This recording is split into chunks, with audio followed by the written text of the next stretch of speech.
এই পৃথিবীতে ইসলাম ধ্বংস করার জন্য, ইসলামকে উৎখাত করার জন্য এক শ্রেণীর মানুষ এখনো বিভিন্ন লাইনে শক্তি খাটিয়ে যাচ্ছে। এজন্য আমাদের পা, আমাদের হাত আমরা পক্ষে রাখি, আল্লাহর পক্ষে, কোরআনের পক্ষে, মানবতার পক্ষে।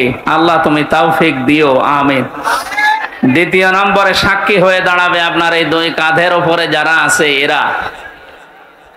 আল্লাহ পাক জানিয়েছেন কিরামান কাতিবিন ইয়ালামুনা মা তাফআলুন। সম্মানিত দুইজন লেখক তোমাদের সাথে আমি আল্লাহ দিয়েছি, এরা সব সময় তোমাদের ভালো মন্দ লিখতে আছে। সুতরাং এই সাক্ষীটা আরো কঠিন। এই যে দুইটা সাক্ষী 24 ঘন্টা আমাদের কাঁধের উপরে বসে লিখতেছে।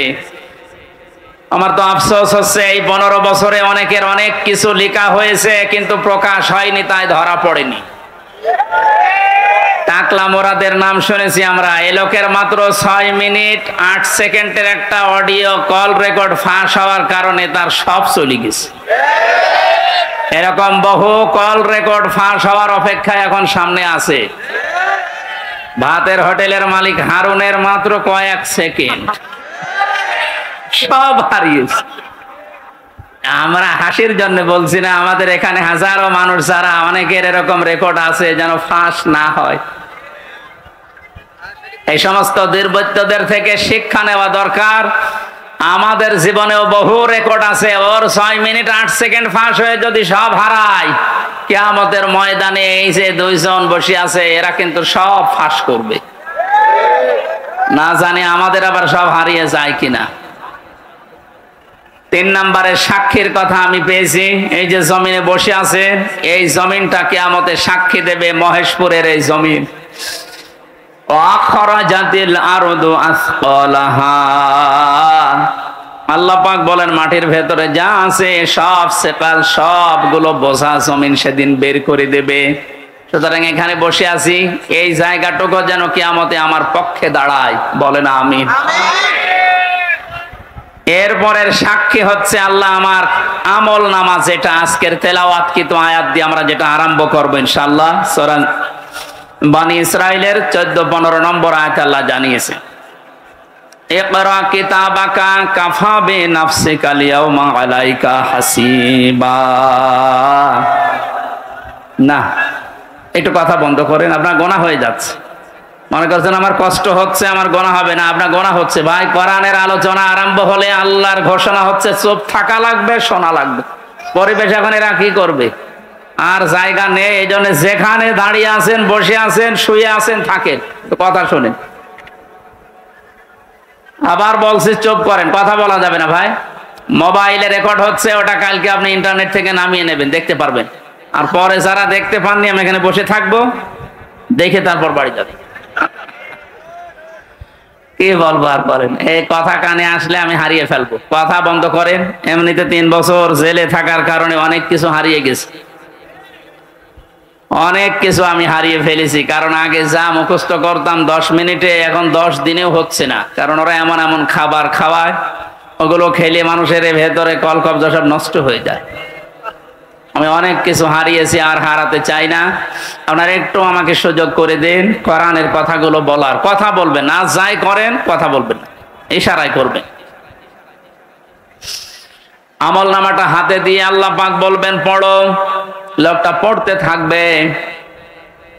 আল্লাহ জানিয়ে দেবেন এইটাই তোমার হিসাবের জন্য যথেষ্ট, আর কিচ্ছু লাগবে না। জান্নাতে যাবে না জাহান্নামে যাবে, এই আমল নামাটা যেটা ফেরেশতা লিখেছিল এইটাই বলে দেবে। আল্লাহর বান্দা এটা হাতে নিয়ে পড়া আরম্ভ করবে। কয়েক লাইন পড়ার পরে দেখবে না, এইটা তো জনগণের সামনে পড়া যায় না, লাইনটা বাদ দিয়ে পরের লাইনে চলে যাবে। হাজার হাজার সিসি ক্যামেরা নিয়ে দাঁড়িয়ে আছে ফেরেশতারা। আমি জেলখানায় থাকতে বিশেষ করে আমার আর মামুনুল হক হাফিজাহুল্লাহ, এই দুইজনের ব্যাপারে আলাদা কড়াকড়ি দিয়ে ওরা ক্যামেরা লাগিয়ে দিয়েছিল, যেন কেউ কথা বললে ওইটা ওরা অফিস থেকে দেখতে পারে যে কি কথা বলছে। অথচ আমাদের যে মামলা, আমার তো ছেড়ে রাখার দরকার ছিল জেলখানার ভেতরে। এই ঠনকো মামলা দিয়ে এত কঠিন কঠিন অবস্থায় নিয়ে গেছে, মানুষ এমনি টেনশনে হাফ হয়ে যাওয়ার কথা। ফাঁসির কন্ডেম সেলের ভেতর ওরা রেখেছিল আমারে। আমারে রাখার দরকার ছিল তো ওই ওয়ার্ডে, যেখানে 70-80 জন মানুষ থাকে, যে এখানে সারাদিন থাকেন, গল্প করেন, নামাজ পড়ান, কোরআনের কথা বলেন, মাগরিবের পরে আপনারে ঘরে তালা লাগিয়ে দেব।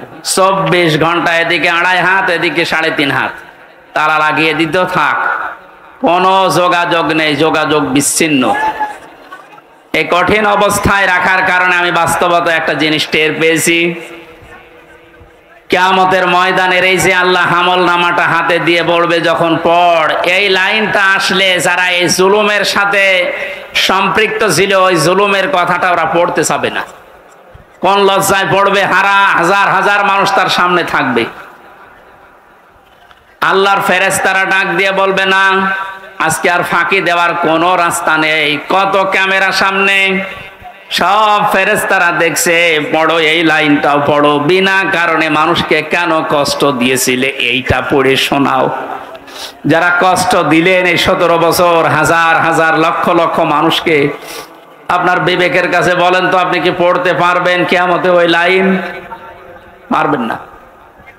এই জন্য তওবা করার সময় যেহেতু এখনো শেষ হয়নি, পশ্চিম দিকে এখনো সূর্য ওঠেনি, আপনি এখনো তওবা করতে পারেন যদি আল্লাহ কবুল করেন।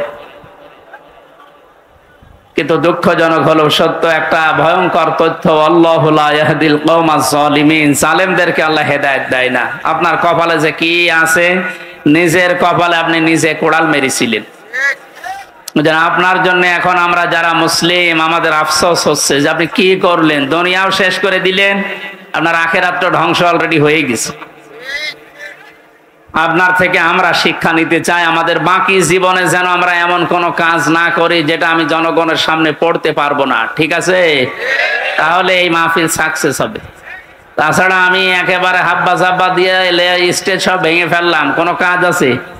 বাংলাদেশে ইসলাম কায়েম হয়ে গেল মনে করেন, কিন্তু আমার নাজাত হইল না, লাভ আছে? বলেন না কেন? ইসলাম কায়েম হোক না হোক, আমার চেষ্টা করা লাগবে এই জমিনে। কারণ এই যে ইসলাম, এটা আল্লাহর তৈরি করা, আল্লাহর পাঠানো। আমি ইসলামের মালিক না, আমি ইসলামের খাদেম। আমি ইসলামের কি? এই জমিনটা, এই যে মনে হয় 2-3 বিঘা জমিন এখানে পড়ে আছে, এই জমিনের মালিক হচ্ছে ইনি, সভাপতি সাহেব, মুন্সি সাহেব। আমাদের মতো 8-10 জন কামলা, জন, মনীষ, পাট, লেবার যাই বলেন, উনি ভাড়া করিস যে আপনারা সকাল থেকে বিকাল 5টা পর্যন্ত এই জায়গায় ধান লাগান, এই জমিনে বিকাল 5টায় আপনাদের বেতন দিয়ে দেব। বিকাল 5টা বাজতে আর মাত্র 10 মিনিট বাকি আছে। কয় মিনিট? 8-10 জন মস্তান এসেছে মোটরসাইকেল নিয়ে, বড় বড় ছড়ি নিয়ে, সোনার ছেলেরা এখন যেটা ব্যবহার করতো, যেটা এখন পাওয়া যাচ্ছে, এইটা এখন নিয়ে এসে বলছে এ ধান আমরা লাগাতে দেব না, ধান লাগিয়েছেন যা, আরো তুলে ফেলবো। আমরা যারা আছি কামলা হিসাবে যারা কাজ করছি, একেবারে ছেড়ে দিলে হবে? তাহলে বেতন পাওয়া যাবে? ওদেরকে বলবো, ভাই এ জমিনের মালিকও আমরা না, এ ধানের মালিকও আমরা না, আমরা কামলা, আমরা হচ্ছে জন, লেবার যাই বলেন, আমরা খাদেম, কাজ করছি, বিকাল 5টায় বেতন দিয়ে দেবে। এখনো 10 মিনিট বাকি আছে, আপনারা ধান যদি তুলে ফেলতে চান, এ ফসল নষ্ট করতে চান, 10 মিনিট পরে তুলেন।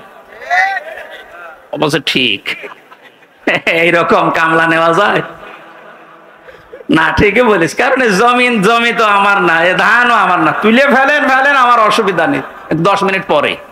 আমার বেতনটা আগে বিকাল 5টায় নিয়ে নি। বিকাল 5টা বাজার আগে কিন্তু এ ধান আমি তুলতে দেব না, যারা 10 জন কামলা আছি। যদি তুলতে চাই, এরপরও মস্তানরা কটা কাটাকাটি হবে না, মারামারি, রক্তপাত, যদি মেরে ফেলা লাগে। কারণ আমার টার্গেট কি? বেতন। টার্গেট কি? ওইটা না হলে আমি পরবর্তী যারা আছে, আমার ছেলে মেয়ে স্ত্রী, এদেরকে খাওয়াবো কি? সুতরাং আমার বেতন হয়ে যাক, এরপরে খাবেন। এরপরও যদি তুলে ফেলে মস্তানেরা, আমাদের সাথে মারামারি করে যাই হলো। এখন ওই যে জমির মালিক একজন আছে না, কথা বলে না কেন? আমরা খাদেম যারা আছে, এই খাদেমেরা এদিকে তাকান, আমরা খাদেম না? কার খাদেম? কোরআনের খাদেম। কিসের খাদেম? এই খাদেমদেরকে বলছি শুধু এটা এই 10,000 20,000 মানুষ আমার সামনে তা না, এটা রেকর্ড হচ্ছে, সারা বাংলাদেশ সহ বিশ্বের লক্ষ কোটি মুসলমানেরা শুনছে। 175 কোটি মুসলমানকে খাদেম যারা কোরআনের আল্লাহর দাস, যারা আমরা আল্লাহর গোলাম যারা, তাদেরকে বলছি জমিনে ইসলাম কায়েম করতেই হবে। এটা ফরজ না, চেষ্টা করি যাওয়া ফরজ। হলে ভালো, না হলেও আমার অসুবিধা নেই, আমার বেতন আছে, বিকাল 5টায় জান্নাত। এক কথা বলেন না কেন? কিন্তু বিকাল 5টা বাজার আগে, তার মানে জীবনের শেষ দিন, অবুদ রব্বাকা হাত্তা ইয়াতিয়াকাল ইয়াকিন, সূরা হিজরের 99 নম্বর আয়াত। আল্লাহ বলেন ইবাদত করবা আল্লাহর ওই দিন পর্যন্ত যতদিন মরণ না আসে। সুতরাং মৃত্যু আসার আগ পর্যন্ত আমরা যারা খাদেম আছি এ জমিনে আল্লাহর দিন কায়েম করার চেষ্টা চালাবই। বাধা যদি কেউ দিতে আসে, তর্কাতর্কি হবে, এতদিন যেটা হয়েছে, হাতাহাতি হবে, এতদিন যেটা হয়েছে, রক্তপাত হবে, এতদিন যেটা হয়েছে, ফাইনাল এখন শুরু হবে, মেরে ফেলা লাগলে মেরে ফেলবে। এখন আর সাহস কেউ করবে না, এখন আর সাহস করবে না। এই জন্য তো দাড়ি কেটে পালাচ্ছিল। কি আশ্চর্য ইতিহাস তৈরি করে গেল লোকটা। তাহলে বোঝা যাচ্ছে এই দাড়ি, এটা মেকি দাড়ি, মানুষকে ধোকা দিয়ে বোকা বানিয়ে কোটি কোটি টাকার মালিক হয়েছে এই দাড়ি দেখিয়ে। নাম দিয়েছে কি? দরবেশ বাবা। এই যদি হয় দরবেশের অবস্থা, বাকি যেগুলো কিনছে ওদের চরিত্র কি? আমির হোসেন আমন আমি একটা লোকের ভিডিও দেখলাম, এর চরিত্র এত নিচে নেমেছে আমি এতদিন জানতাম না। সে নাউযুবিল্লাহি মিন যালিক। এদের সর্বোচ্চ নেতার যদি এই অবস্থা হয়, বাকিগুলো যে কোথায় যে টাল হয়ে পড়িয়াস, আল্লাহ ছাড়া আর কেউ যায়। কয়েকজনের একটু ফাঁস হয় বলে আমরা জানি, ওদের প্রত্যেকের চরিত্র এরকম। বহু মানুষের সাথে মিশে দেখেছি এইটা। একবার চট্টগ্রাম থেকে আসার সময় এক বাসের ড্রাইভার, পেছনে বসেছিলাম, বলছিল এই কথা যে কি বলবো, কিছু বলতেও পারি না, সইতেও পারি না। মাঝে মাঝে যখন বাস চালিয়ে যায় মনে করি ওই রকম কিছু পেলে চাপা আগে ওইটা দেব। কত রাগ একটা মানুষের তৈরি হলে এ কাজ করতে পারে বলেন তো? যদিও হত্যার পক্ষে আমি না, কিন্তু ঝিনাইদহ শহরে একজনের লাশ দেখলাম টাঙিয়ে জুতা দিয়ে পিটাচ্ছে। একটা মানুষকে কত ঘৃণা করলে লাশ টাঙিয়ে, তাও উলঙ্গ করে টাঙিয়ে রেখেছে। এরপরও আপনার লজ্জা হয় না? এরপরও সাপোর্ট করেন জালেমদের। আপনার তো বিবেক মরে গেছে। এতক্ষণ মাওলানা হুসাইন আহমেদ অনেক কথা বলেছে, সর্বশেষ কথা ছিল আয়না ঘর নিয়ে। এই কথা শুনলে অনেকে মনে করছে আয়না ঘর মানে চারিদিকে আয়না দেওয়া। কোনো আয়না নেই, কোনো আয়না নেই। আমি তো রিমান্ডে 10 দিন ছিলাম, কোনো আয়না নেই। যে অবস্থা তৈরি করেছেন আপনি, এর সাথে জড়িত যারা প্রধান থেকে শুরু করে নিম্ন পর্যন্ত, একটাকেও ক্ষমা করার মতো না। কারণ এরা ক্ষমার অযোগ্য হয়ে গেছে। ক্ষমা পাওয়ার জন্য যে যোগ্যতা দরকার এদের ভেতরে সেটা নেই। সুতরাং যারা বলছেন এদেরকে ক্ষমা করে দিলে হয় না, না, কিসের ক্ষমা? আপনি ব্যারিস্টার আরমান, যিনি তার স্ত্রী 8-9 বছর পর্যন্ত অপেক্ষায় ছিল, উনি আজকে একটা ভিডিও বার্তা পাঠিয়েছে যে আমি আশা ছেড়ে দিয়েছিলাম যে আমার পরিবারস্থ লোক মনে হয় আমি আর দেখতে পারবো না, কিন্তু আমার পরিবারের লোক আমার وأشهد أن محمدًا عبده ورسوله سيد الكونين صلى الله عليه وعلى آله وصحبه وأتباعه أجمعين ليلا ونهارا في الطرفين فقد قال الله تعالى في كلامه المجيد وبرهانه التوحيد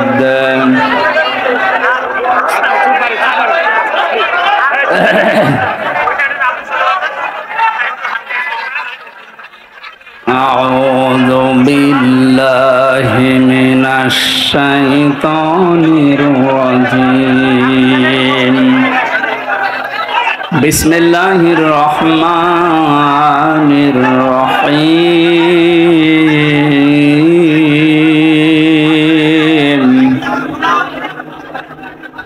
ফাআম্মা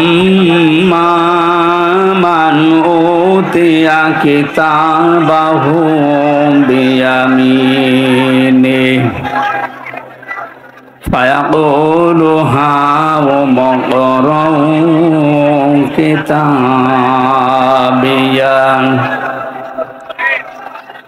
ইন্নী যানানতু আন্নী মুলাকিন হিসাবিয়া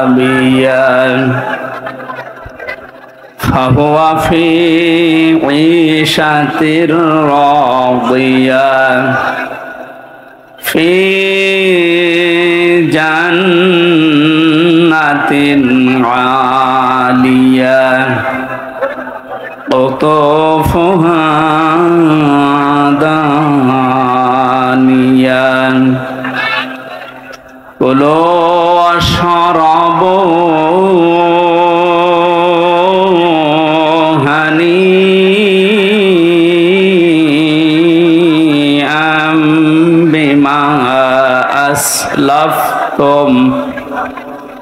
بما أسلفتم في الأيام الخالية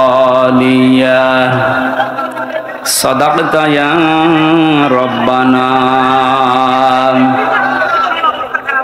عن أبي هريرة رضي الله تعالى عنه قال قال النبي صلى الله عليه وسلم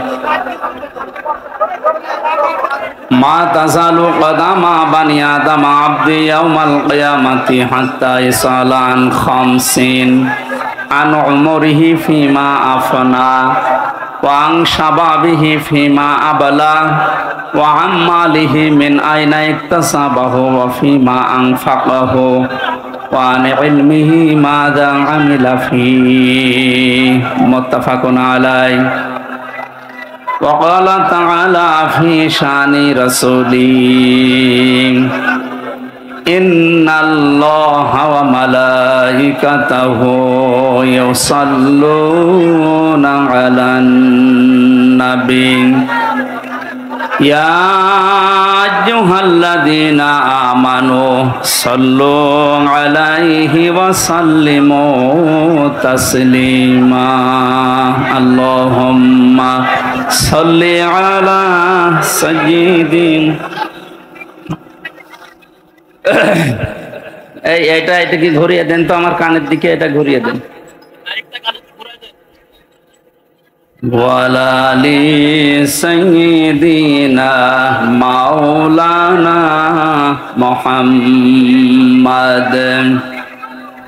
রেখো না মনেতে ভয় বান্দা খোদার দূর হয়ে যাবে বাধা সব তোমার আমার এক মালিক আছেন আমাদের রব আছেন আমাদের রব আল্লাহুম্মা সাল্লি আলা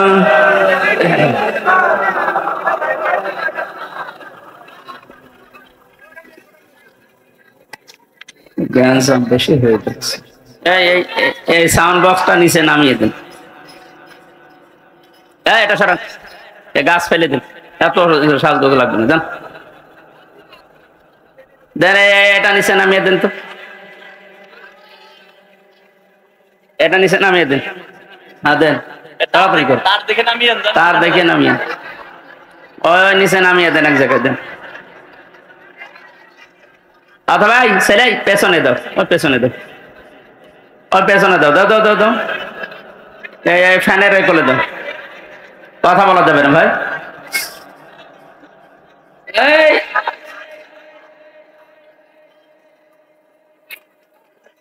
এতটুকু জায়গায় দিয়েছে আর এলাকায় আর বড় মাঠ নেই বাংলাদেশের ঐতিহ্যবাহী জেলা ঝিনাইদহ মহেশপুর থানার অন্তর্গত ডাকাতিয়া গ্রামবাসী ও যুব সমাজের উদ্যোগে মরহুম শহীদ আল্লামা দেলাওয়ার হোসেন সাঈদী রহমতুল্লাহ আলাইহের শাহাদত বার্ষিকী এবং অন্যান্য শহীদদের শাহাদত বার্ষিকী উপলক্ষে মহাবিশ্বের মহাবিশ্বয় আমাদের মালিক আমাদের মনিব মহান রব্বুল ইজ্জাত আল জালালের মুখের পবিত্র বাণী কোরআনে কারীম তাফসীরুল কোরআন মাহফিলের স্বনামধন্য সভাপতি আমার আরাফাতের ভাই আলহাজ নুরুজ্জামান মুন্সি আতালাল্লাহু আমরাহু ওয়া বারাকাল্লাহু ফি হায়াতি, মাহফিলের প্রধান অতিথি শাইখুল মাশায়েখ কেন্দ্রীয় শোরা সদস্য ঝিনাইদহ জেলার নায়েবে আমির ইসলামিক চিন্তাবিদ শিক্ষাবিদ শ্রদ্ধাভাজন ব্যক্তিত্ব জনাব অধ্যাপক মতিউর রহমান, বিশেষ অতিথি অধ্যাপক ফারুক আহমেদ থানা আমির মহেশপুর বাংলাদেশ জামাতি ইসলামী। এতক্ষণ যারা আলোচনা রাখলেন মাওলানা হোসাইন আহমেদ মাহফুজ চুয়াডাঙ্গা, মাওলানা আতিকুর রহমান জিহাদি, মাওলানা ইদ্রিস আলী সহ নামনা জানা অন্যান্য ওলামা ইকরাম। মঞ্চে বসা আছেন বিশিষ্ট ইসলামিক চিন্তাবিদ শিক্ষাবিদ জনাব মাওলানা আলমগীর হোসাইন, মাওলানা সুলতান আহমেদ সহ মাওলানা আবু সালেহ। রাফা'না লাকা যিকরাক, আলেমদের মর্যাদা সম্মান আল্লাহ যেন আরো বাড়িয়ে দেন। দল মত জাতি বর্ণ ধর্ম নির্বিশেষে কোরআনে কারীম শোনার জন্য যারা এসেছি আমরা খুশি, এই জন্য বলছি আলহামদুলিল্লাহ। যারা চাষবাস করে দেখবেন এই মানুষগুলোর ফসল যদি বেশি হয়, ঘরের কোনা গোলা আরো যে সমস্ত জায়গায় ফসল রাখা যায়, ধান গম ভুট্টা রাখা যায়, এগুলো রাখার পরও জায়গা হচ্ছে না, বিভিন্ন জায়গায় ছড়িয়ে রাখে দিয়ে রাখে। যিনি দায়িত্বে আছেন তার মানে পরিচালক যিনি গেরস্থ যিনি, উনি কি মন খারাপ করেন যে এত ফসল কেন হয়ে গেল? ওনার আনন্দ লাগে যে ফসল আরো বেশি হোক, আমার ঘরে জায়গা না থাক, ডলে জায়গা না থাক, এরপরে জায়গা না হলেও দরকার হয় মানুষের বাড়িতে দিয়ে আসবো, এরপরও ফসল বেশি হোক। তাফসীরুল কোরআন মাহফিল মহেশপুরবাসী যা সাজিয়েছে, ওরা মনে করেছিল মানুষগুলো এত আসবে না, তারপরেও যাই এসেছি বাড়িওয়ালা যারা যারা দায়িত্বে আছে কমিটির, এরা নারাজ না, এরা আরো খুশি যে আরো হোক। যদিও আমরা বিভিন্ন জায়গায় রাখার পর দেখেন গাছের উপরে বাঁশের উপরে, কালকে যেখানে ছিলাম এই বাগেরহাট, ওখানে ওরা 1-1.5 হাজার মানুষের আয়োজন করেছিল। লক্ষাধিক মানুষ হওয়ার কারণে মানুষের চাপে এই কারেন্টের তার খুলে জায়গায় একজন মারা গেছে। আজকে যেন এরকম আবার কোনো দুর্ঘটনা না ঘটে। তারপরেও এই বাড়িওয়ালার মতো, হ্যাঁ এটাও কারেন্টের তার ভাই, খুব সাবধানে থাকবেন। যারা গাছে বাসে বিভিন্ন জায়গায় বসে আছেন খুব সাবধানে থাকেন। আমরা বেশি সময় না, ঘন্টাখানিক তাফসীরুল কোরআন মাহফিলে কথা বলবো ইনশাআল্লাহ। ওয়া মা তাওফীকি ইল্লা বিল্লাহ। এই ময়দানটা এখন আমাদের জন্য মরণের পরে যেন সাক্ষী হয়, সেই ব্যবস্থা আজকে আমরা করে নিয়ে যেতে চাই ইনশাআল্লাহ। মরণের পরে কিছু সাক্ষী আমরা কোরআন এবং হাদিস থেকে পেয়েছি, 4 প্রকার হবে। প্রথমে মানুষকে বিচার করার জন্য আল্লাহ রাব্বুল আলামিন যখন তুলবেন, প্রথমে তার মুখের উপরে মোহর লাগিয়ে দেবেন, তার হাত এবং পাও অন্যান্য অঙ্গ প্রত্যঙ্গ আল্লাহর সাথে কথা বলবে। সূরা ইয়াসিনের 65 নম্বর আয়াতে আল্লাহ জানিয়েছেন, আল ইয়াউমা নাখতিমু আলা আফওয়াহিহিম ওয়া তুকাল্লিমুনা আইদিহিম ওয়া তাশহাদু আরজুলুহুম বিমা কানু ইয়াকসিবুন। জোরে বলেন আল্লাহু আকবার। আল্লাহ পাক বলেন, আজকের এই দিনে তোমার মুখ আমি সেলাই করে দিলাম, মুখে মোহর লাগিয়ে দিলাম, তোমার হাত এবং পা অন্যাঙ্গ পতঙ্গগুলো আমি আল্লাহর কাছে তোমার বিরুদ্ধে পক্ষে সাক্ষী দেবে। এই জন্য এই সাক্ষীটা আমরা যেন ঠিক রাখি। আমাদের হাত আমাদের পা অঙ্গ পতঙ্গ যেন কিয়ামতে ময়দানে মহাশারে আমাদের বিরুদ্ধে চলে না যায়। এমন এমন কাজে হাত দিয়ে করা দরকার, এমন এমন কাজে পা দিয়ে করা দরকার, কিয়ামতে যেন এটা আমার পক্ষে দাঁড়িয়ে সাক্ষী দিয়ে আমাকে জান্নাত পর্যন্ত পৌঁছিয়ে দেয়। এই যে আইদিহিম তোমাদের হাত, এই হাত মানে শুধু এই হাত না, তাফসীরের ভাষায় এসেছে হাত মানে ক্ষমতার হাত। এই 17 বছর ক্ষমতার হাত যারা অন্যায়ভাবে ব্যবহার করলেন বিভিন্ন চেয়ারে বসে, আপনি বলেন তো কি জবাব দেবেন কিয়ামতে আপনার এই হাত দিয়ে? আপনার মুখ তো থাকবে বন্ধ, কথা বলতে পারবেন না, আপনার এই হাত আপনার বিপক্ষে চলে যাবে। এই জন্য আপনার জন্য আমাদের আফসোস হচ্ছে, আপনি এই 17 বছর জুলুম করার কারণে শুধু নিজের ক্ষতি করেননি, নিজের শরীর পর্যন্ত ক্ষতিগ্রস্ত করবেন, আপনার হাতও আপনার বিপক্ষে যাবে। প্রভাব প্রতিপত্তির হাত আছে। এলাকায় অনেকের ক্ষমতা ছিল না, কিন্তু প্রভাব প্রতিপত্তি ছিল, টাকা পয়সা জমি জায়গা অর্থ সম্পদের মালিক হওয়ার কারণে এগুলো জুলুমের পক্ষে কাজে লাগিয়ে মাজলুমকে আরো যেন জুলুম করা যায় সেভাবে ব্যবহার করেছিলেন। নিজের সাথে আপনি মিলান, তাফসীর মাহফিলে এসেছেন, অন্তত কিছু নিয়ে যান। আপনার মনের পরিবর্তন যদি কোরআন ঘটাতে না পারে, যেহেতু কিয়ামত পর্যন্ত হেদায়েতের বাণী নিয়ে আর কোনো কিতাব আল্লাহ পাঠাবেন না, সুতরাং এর কথা শুনে আপনাকে হেদায়েত পাওয়া লাগবে। আল্লাহ যেন আপনাকে পরিবর্তন হওয়ার তৌফিক দান করেন, আমিন। এরপরে যে সমস্ত হাতের কথা আছে, এমনকি শরীরের এই হাতও এর ভেতরে আছে। এই হাত দিয়ে আমরা এমন কোন কাজ এখন থেকে মরণ পর্যন্ত আর না করি যেন আমার বিপক্ষে গিয়ে আমাকে আবার জাহান্নামে নিয়ে যায়। 2 নম্বরে ওয়ারজুলুহুম বিমা কানু ইয়াকসিবুন দিয়েছেন। আল্লাহ রাব্বুল আলামিন পায়ের কথা জানিয়েছেন। পা দিয়ে মানুষ শক্তিশালী কাজগুলো করে বেশি আমরা দেখি। এই পৃথিবীতে ইসলাম ধ্বংস করার জন্য, ইসলামকে উৎখাত করার জন্য এক শ্রেণীর মানুষ এখনো বিভিন্ন লাইনে শক্তি খাটিয়ে যাচ্ছে। এজন্য আমাদের পা আমাদের হাত আমরা পক্ষে রাখি, আল্লাহর পক্ষে, কোরআনের পক্ষে, মানবতার পক্ষে। আল্লাহ তুমি তৌফিক দিও, আমিন। 2 নম্বরে সাক্ষী হয়ে দাঁড়াবে আপনার এই 2 কাঁধের উপরে যারা আছে এরা। আল্লাহ পাক জানিয়েছেন কিরামান কাতিবিন ইয়ালামুনা মা তাফআলুন। সম্মানিত 2 জন লেখক তোমাদের সাথে আমি আল্লাহ দিয়েছি, এরা সব সময় তোমাদের ভালো মন্দ লিখতে আছে। সুতরাং এই সাক্ষীটা আরো কঠিন। এই যে 2টা সাক্ষী 24 ঘন্টা আমাদের কাঁধের উপরে বসে লিখতেছে। আমার তো আফসোস হচ্ছে এই 15 বছরে অনেকের অনেক কিছু লেখা হয়েছে কিন্তু প্রকাশ হয়নি, তাই ধরা পড়েনি। টাকলা মোরাদের নাম শুনেছি আমরা। এই লোকের মাত্র 6 মিনিট 8 সেকেন্ডের একটা অডিও কল রেকর্ড ফাঁস হওয়ার কারণে তার সব চলে গেছে। এরকম বহু কল রেকর্ড ফাঁস হওয়ার অপেক্ষায় এখন সামনে আছে। ভাতের হোটেলের মালিক হারুনের মাত্র কয়েক সেকেন্ড, সব হারিয়েছে। আমরা হাসির জন্য বলছি না, আমাদের এখানে হাজারো মানুষ যারা অনেকের এরকম রেকর্ড আছে যেন ফাঁস না হয়। এই সমস্ত দুর্বৃত্তদের থেকে শিক্ষা নেওয়া দরকার। আমাদের জীবনেও বহু রেকর্ড আছে, ওর 6 মিনিট 8 সেকেন্ড ফাঁস হয়ে যদি সব হারায়, কিয়ামতের ময়দানে এই যে 2 জন বসে আছে এরা কিন্তু সব ফাঁস করবে। না জানি আমাদের আবার সব হারিয়ে যায় কিনা। 3 নম্বরের সাক্ষীর কথা আমি পেয়েছি। এই যে জমিনে বসে আছে, এই জমিনটা কিয়ামতে সাক্ষী দেবে, মহেশপুরের এই জমিন। আখরাজাতিল আরদু আসকালাহা। আল্লাহ পাক বলেন মাটির ভেতরে যা আছে সব সেকাল, সবগুলো বোঝা জমিন সেদিন বের করে দেবে।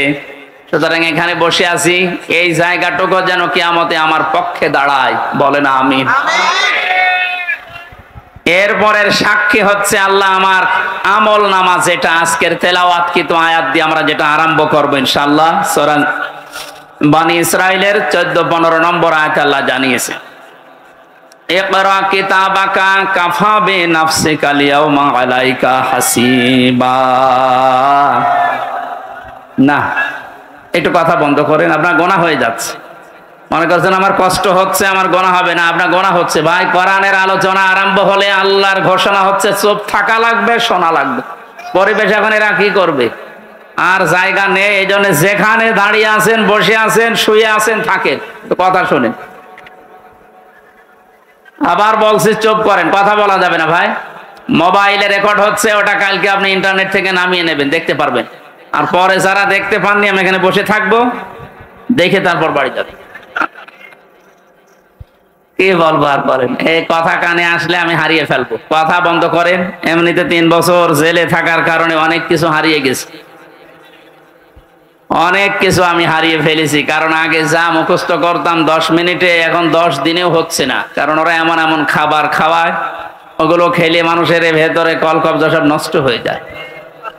আমি অনেক কিছু হারিয়েছি, আর হারাতে চাই না। আপনারা একটু আমাকে সুযোগ করে দিন কোরআনের কথাগুলো বলার। কথা বলবেন না, যাই করেন কথা বলবেন, ইশারায় করবেন। আমল নামাটা হাতে দিয়ে আল্লাহ পাক বলবেন পড়ো, লোকটা পড়তে থাকবে। আল্লাহ জানিয়ে দেবেন এইটাই তোমার হিসাবের জন্য যথেষ্ট, আর কিচ্ছু লাগবে না। জান্নাতে যাবে না জাহান্নামে যাবে, এই আমল নামাটা যেটা ফেরেশতা লিখেছিল এইটাই বলে দেবে। আল্লাহর বান্দা এটা হাতে নিয়ে পড়া আরম্ভ করবে। কয়েক লাইন পড়ার পরে দেখবে না, এইটা তো জনগণের সামনে পড়া যায় না, লাইনটা বাদ দিয়ে পরের লাইনে চলে যাবে। হাজার হাজার সিসি ক্যামেরা নিয়ে দাঁড়িয়ে আছে ফেরেশতারা। আমি জেলখানায় থাকতে বিশেষ করে আমার আর মামুনুল হক হাফিজাহুল্লাহ, এই 2 জনের ব্যাপারে আলাদা কড়াকড়ি দিয়ে ওরা ক্যামেরা লাগিয়ে দিয়েছিল, যেন কেউ কথা বললে ওইটা ওরা অফিস থেকে দেখতে পারে যে কি কথা বলছে। অথচ আমাদের যে মামলা, আমার তো ছেড়ে রাখার দরকার ছিল জেলখানার ভেতরে। এই ঠনকো মামলা দিয়ে এত কঠিন কঠিন অবস্থায় নিয়ে গেছে, মানুষ এমনি টেনশনে হাফ হয়ে যাওয়ার কথা। ফাঁসির কন্ডেম সেলের ভেতর ওরা রেখেছিল আমারে। আমারে রাখার দরকার ছিল তো ওই ওয়ার্ডে, যেখানে 70-80 জন মানুষ থাকে, যে এখানে সারাদিন থাকেন, গল্প করেন, নামাজ পড়ান, কোরআনের কথা বলেন, মাগরিবের পরে আপনারে ঘরে তালা লাগিয়ে দেব। 24 ঘন্টা এদিকে 2.5 হাত, এদিকে 3.5 হাত তালা লাগিয়ে দিত, থাক, কোনো যোগাযোগ নেই, যোগাযোগ বিচ্ছিন্ন। এই কঠিন অবস্থায় রাখার কারণে আমি বাস্তবতা একটা জিনিস টের পেয়েছি। কিয়ামতের ময়দানের এই যে আল্লাহ আমল নামাটা হাতে দিয়ে বলবে যখন পড়, এই লাইনটা আসলে যারা এই জুলুমের সাথে সম্পৃক্ত ছিল, ওই জুলুমের কথাটা ওরা পড়তে চাবে না। কোন লজ্জায় পড়বে, হাজার হাজার মানুষ তার সামনে থাকবে। আল্লাহর ফেরেশতারা ডাক দিয়ে বলবে না, আজকে আর ফাঁকি দেওয়ার কোনো রাস্তা নেই। কত ক্যামেরা সামনে, সব ফেরেশতারা দেখছে, পড়ো, এই লাইনটাও পড়ো, বিনা কারণে মানুষকে কেন কষ্ট দিয়েছিলে এইটা পড়ে শোনাও। যারা কষ্ট দিলেন এই 17 বছর, হাজার হাজার লক্ষ লক্ষ মানুষকে, আপনার বিবেকের কাছে বলেন তো, আপনি কি পড়তে পারবেন কিয়ামতে ওই লাইন? পারবেন না।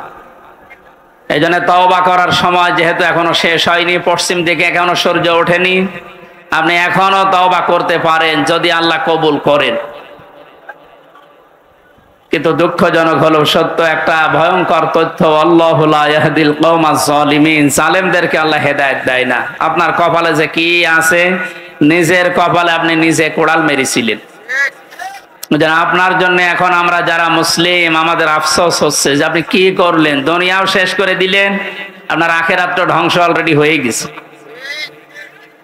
আপনার থেকে আমরা শিক্ষা নিতে চাই, আমাদের বাকি জীবনে যেন আমরা এমন কোনো কাজ না করি যেটা আমি জনগণের সামনে পড়তে পারবো না, ঠিক আছে? তাহলে এই মাহফিল সাকসেস হবে। তাছাড়া আমি একেবারে হাব্বা জাব্বা দিয়ে স্টেজ সব ভেঙে ফেললাম, কোনো কাজ আছে? বাংলাদেশে ইসলাম কায়েম হয়ে গেল মনে করেন, কিন্তু আমার নাজাত হইল না, লাভ আছে? বলেন না কেন? ইসলাম কায়েম হোক না হোক, আমার চেষ্টা করা লাগবে এই জমিনে। কারণ এই যে ইসলাম, এটা আল্লাহর তৈরি করা, আল্লাহর পাঠানো। আমি ইসলামের মালিক না, আমি ইসলামের খাদেম। আমি ইসলামের কি? এই জমিনটা, এই দেখে মনে হয় 2-3 বিঘা জমিন এখানে পড়ে আছে, এই জমিনের মালিক হচ্ছে ইনি, সভাপতি সাহেব, মুন্সি সাহেব। আমাদের মতো 8-10 জন কামলা, জন, মনীষ, পাট, লেবার যাই বলেন, উনি ভাড়া করিস যে আপনারা সকাল থেকে বিকাল 5টা পর্যন্ত এই জায়গায় ধান লাগান, এই জমিনে বিকাল 5টায় আপনাদের বেতন দিয়ে দেব। বিকাল 5টা বাজতে আর মাত্র 10 মিনিট বাকি আছে। কয় মিনিট? 8-10 জন মস্তান এসেছে মোটরসাইকেল নিয়ে, বড় বড় ছড়ি নিয়ে সোনার ছেলেরা এখন যেটা ব্যবহার করতো, যেটা এখন পাওয়া যাচ্ছে, এইটা এখন নিয়ে এসে বলছে এ ধান আমরা লাগাতে দেব না, ধান লাগিয়েছেন যা আরো তুলে ফেলবো। আমরা যারা আছি কামলা হিসাবে যারা কাজ করছি, একেবারে ছেড়ে দিলে হবে? তাহলে বেতন পাওয়া যাবে? ওদেরকে বলবো ভাই এ জমিনের মালিকও আমরা না, এ ধানের মালিকও আমরা না, আমরা কামলা, আমরা হচ্ছে জন লেবার যাই বলেন, আমরা খাদেম, কাজ করছি, বিকাল 5টায় বেতন দিয়ে দেবে। এখনো 10 মিনিট বাকি আছে, আপনারা ধান যদি তুলে ফেলতে চান, এ ফসল নষ্ট করতে চান, 10 মিনিট পরে তুলে। অবশ্য ঠিক এইরকম কামলা নেওয়া যায় না? ঠিকই বলিস, কারণ জমি তো আমার না, এ ধানও আমার না, তুলে ফেলেন ফেলেন, আমার অসুবিধা নেই, 10 মিনিট পরে, আমার বেতনটা আগে বিকাল 5টায় নিয়ে নি। বিকাল 5টা বাজার আগে কিন্তু এ ধান আমি তুলতে দেব না, যারা 10 জন কামলা আছি। যদি তুলতে চাই এরপরও মস্তানরা কাটাকাটি হবে না, মারামারি, রক্তপাত, যদি মেরে ফেলা লাগে, কারণ আমার টার্গেট কি? বেতন। টার্গেট কি? ওইটা না হলে আমি পরবর্তী যারা আছে আমার ছেলে মেয়ে স্ত্রী এদেরকে খাওয়াবো কি? সুতরাং আমার বেতন হয়ে যাক, এরপরে খাবেন। এরপরও যদি তুলে ফেলে মস্তানেরা, আমাদের সাথে মারামারি করে যাই হলো। এখন ওই যে জমির মালিক একজন আছে না, কথা বলে না কেন? আমরা খাদেম যারা আছে, এই খাদেমেরা এদিকে তাকান, আমরা খাদেম না? কার খাদেম? কোরআনের খাদেম। কিসের খাদেম? এই খাদেমদেরকে বলছি শুধু এটা এই 10,000 20,000 মানুষ আমার সামনে তা না, এটা রেকর্ড হচ্ছে, সারা বাংলাদেশ সহ বিশ্বের লক্ষ কোটি মুসলমানেরা শুনছে। 175 কোটি মুসলমানকে খাদেম যারা কোরআনের, আল্লাহর দাস যারা, আমরা আল্লাহর গোলাম যারা, তাদেরকে বলছি জমিনে ইসলাম কায়েম করতেই হবে। এটা ফরজ না, চেষ্টা করি যাওয়া ফরজ। হলে ভালো, না হলেও আমার অসুবিধা নেই, আমার বেতন আছে বিকাল 5টায়, জান্নাত। কথা বলে না কেন? কিন্তু বিকাল 5টা বাজার আগে, তার মানে জীবনের শেষ দিন, অবুদ রব্বাকা হাত্তা ইয়াতিয়াকাল ইয়াকিন, সূরা হিজরের 99 নম্বর আয়াত। আল্লাহ বলেন ইবাদত করবা আল্লাহর ওই দিন পর্যন্ত যতদিন মরণ না আসে। সুতরাং মৃত্যু আসার আগ পর্যন্ত আমরা যারা খাদেম আছি, এ জমিনে আল্লাহর দিন কায়েম করার চেষ্টা চালাবই। বাধা যদি কেউ দিতে আসে, তর্কাতর্কি হবে, এতদিন যেটা হয়েছে, হাতাহাতি হবে, এতদিন যেটা হয়েছে, রক্তপাত হবে, এতদিন যেটা হয়েছে, ফাইনাল এখন শুরু হবে, মেরে ফেলা লাগলে মেরে ফেলবে। এখন আর সাহস কেউ করবে না, এখন আর সাহস করবে না। এই জন্য তো দাড়ি কেটে পালাচ্ছিল। আশ্চর্য ইতিহাস তৈরি করে গেল লোকটা। তাহলে বোঝা যাচ্ছে এই দাড়ি, এটা মেকি দাড়ি, মানুষকে ধোকা দিয়ে বোকা বানিয়ে কোটি কোটি টাকার মালিক হয়েছে এই দাড়ি দেখিয়ে। নাম দিয়েছে কি? দরবেশ বাবা। এই যদি হয় দরবেশের অবস্থা, বাকি যেগুলো কিনছে ওদের চরিত্র কি? আমির হোসেন আমন আমি একটা লোকের ভিডিও দেখলাম, এর চরিত্র এত নিচে নেমেছে আমি এতদিন জানতাম না। সে নাউযুবিল্লাহি মিন যালিক। এদের সর্বোচ্চ নেতার যদি এই অবস্থা হয়, বাকিগুলো যে কোথায় যে টাল হয়ে পড়িয়াস, আল্লাহ ছাড়া আর কেউ যায়। কয়েকজনের একটু ফাঁস হয় বলে আমরা জানি, ওদের প্রত্যেকের চরিত্র এরকম। বহু মানুষের সাথে মিশে দেখেছি এইটা। একবার চট্টগ্রাম থেকে আসার সময় এক বাসের ড্রাইভার পেছনে বসেছিলাম, বলছিল এই কথা যে কি বলবো, কিছু বলতেও পারি না, সইতেও পারি না। মাঝে মাঝে যখন বাস চালিয়ে যায় মনে করি ওই রকম কিছু পেলে চাপা আগে ওইটা দেব। কত রাগ একটা মানুষের তৈরি হলে এ কাজ করতে পারে বলেন তো? যদিও হত্যার পক্ষে আমি না, কিন্তু ঝিনাইদহ শহরে একজনের লাশ দেখলাম টাঙিয়ে জুতা দিয়ে পিটাচ্ছে। একটা মানুষকে কত ঘৃণা করলে লাশ টাঙিয়ে, তাও উলঙ্গ করে টাঙিয়ে রেখেছে। এরপরও আপনার লজ্জা হয় না? এরপরও সাপোর্ট করেন জালেমদের। আপনার তো বিবেক মরে গেছে। এতক্ষণ মাওলানা হুসাইন আহমেদ অনেক কথা বলেছে, সর্বশেষ কথা ছিল আয়না ঘর নিয়ে। এই কথা শুনলে অনেকে মনে করছে আয়না ঘর মানে চারিদিকে আয়না দেওয়া। কোনো আয়না নেই, কোনো আয়না নেই। আমি তো রিমান্ডে 10 দিন ছিলাম, কোনো আয়না নেই। যে অবস্থা তৈরি করেছেন আপনি, এর সাথে জড়িত যারা প্রধান থেকে শুরু করে নিম্ন পর্যন্ত, একটাকেও ক্ষমা করার মতো না। কারণ এরা ক্ষমার অযোগ্য হয়ে গেছে। ক্ষমা পাওয়ার জন্য যে যোগ্যতা দরকার এদের ভেতরে সেটা নেই। সুতরাং যারা বলছেন এদেরকে ক্ষমা করে দিলে হয় না, না, কিসের ক্ষমা?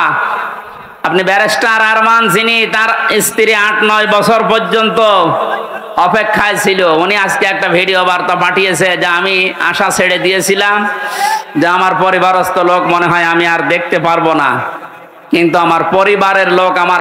আপনি এই দৃশ্যটা একটু সামনে নিয়ে নিজের সাথে মিলান তো। আপনার জীবনেও কোনোদিন জালেমদের ক্ষমা করতে মনে চাইবে?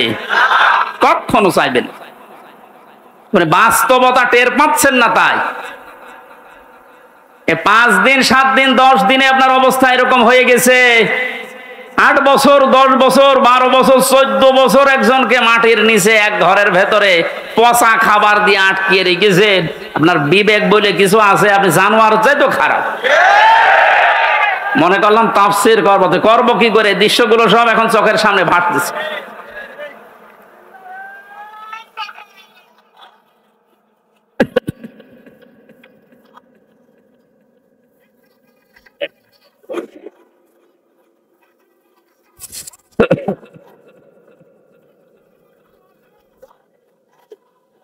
আলহামদুলিল্লাহ ভাই।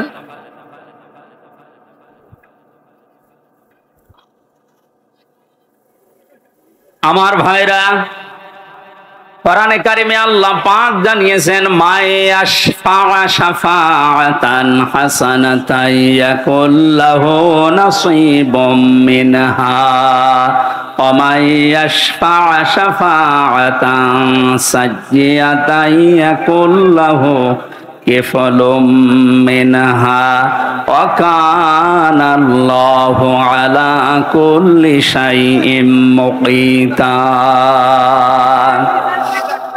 এই পৃথিবীতে কোন মানুষ যদি ভালো কাজের, সৎ কাজের, কল্যাণমূলক কোন কাজের সুপারিশ করে, সহযোগিতা করে, রায় দেয়, ভোট দেয়, সাপোর্ট করে, সমর্থন জানায়, ওই লোকটা ভালো কাজ করে যে সওয়াব পাবে, আপনি ওই ভালো কাজে শুধু রায় দেওয়ার কারণে, সাপোর্ট দেওয়ার কারণে একই সওয়াব পেয়ে যাবেন। সুতরাং এই সুযোগ কিন্তু সামনে আসতেছে। ভালো কাজ করা যায় যে সমস্ত মানুষের দ্বারা, আপনি যদি ওই জায়গায় যেতে না পারেন, যারা ভালো কাজ করবে এদেরকে আপনি অন্তত সাপোর্ট দিয়ে, সহযোগিতা করে, রায় দিয়ে হলেও এগিয়ে যাবেন। লোকটা ভালো ভালো কাজ করে যত সওয়াব কিয়ামতে নিয়ে উঠবে, আপনি শুধু রায় দেওয়ার কারণে কিয়ামতে ওই সওয়াব নিয়ে উঠতে পারবেন? পরবর্তী শব্দ দেখেন, ওমাই ইয়াশফা শাফাআতান সাজ্জিয়াতান ইয়াকুল্লাহু কিফলুম মিনহা। কোন মানুষ যদি অন্যায় কোন কাজ করে আর ওই কাজে যদি কেউ সাপোর্ট দেয়, রায় দেয়, ভোট দেয়, সমর্থন জানায়, খুশি হয়, ওই লোকটা অন্যায় করার কারণে যা পেয়েছে আপনি শুধু খুশি হওয়ার কারণেই তাই পাবেন। এত জুলুম নির্যাতন দেখার পরও যদি কোনো মানুষ জালেমের পক্ষে রায় দেয়, ওই জালেম কিয়ামতে যেভাবে উঠবে আপনাকে আল্লাহ ওইভাবেই তুলবে। আপনাকে আমি বাঁচাতে চাই, আপনি তো অত বড় জালেম না, এজন্য আপনাকে আমি বাঁচাতে চাই। কোন জালেমের পক্ষে থাকবেন না। নবীজি বলেন তোমার ভাই জালেম হোক আর মজলুম হোক তাকে সাহায্য করো। সাহাবী বলেন হে নবী, আমার ভাই যদি মজলুম হয় তাকে তো সাহায্য করা যায়, কিন্তু জালেম হলে তাকে সাহায্য করব কিভাবে? নবীজি বললেন তোমার ভাই যদি জালেম হয় তাকে তোমার দায়িত্ব এই জুলুম থেকে ফিরিয়ে রাখা, এইটাই তাকে সাহায্য। সুতরাং জীবন দিয়ে যে মানুষগুলো জালেমের কবল থেকে আমাদেরকে মুক্তভাবে এই দেশে বিচরণ করার সুযোগ দিয়ে গেল, এই মানুষগুলো কিয়ামতের দিন যেন শহীদ এই শব্দ নিয়ে উঠতে পারে, বলেন আমিন। ময়দানে মাহশারে আমল নামাটা, কিতাবটা যখন আপনার হাতে আল্লাহ তুলে দেবে, বলবে তুমি নিজেই যথেষ্ট, জান্নাতে যাবে না জাহান্নামে যাবে।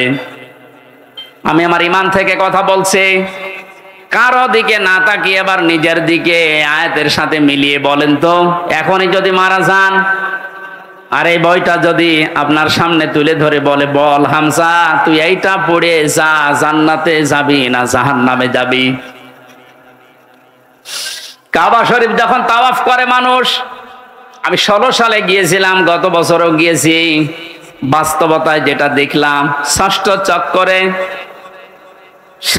চক্করে মানুষ একটা দোয়া পড়ে আল্লাহর কাছে, আল্লাহুম্মা ইন্না আলাইয়া হুকুকান ফীমা বাইনি ওয়া বাইনিকা।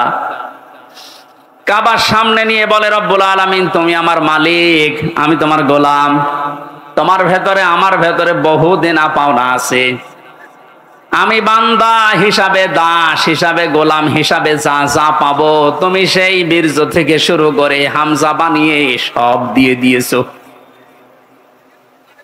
আমি উল্লেখ করার মতো কিছু ছিলাম না। হাল আতা আলাল ইনসানি হিনুম মিনাদ দাহরি লাম ইয়াকুন শাইআম মাযকুরা।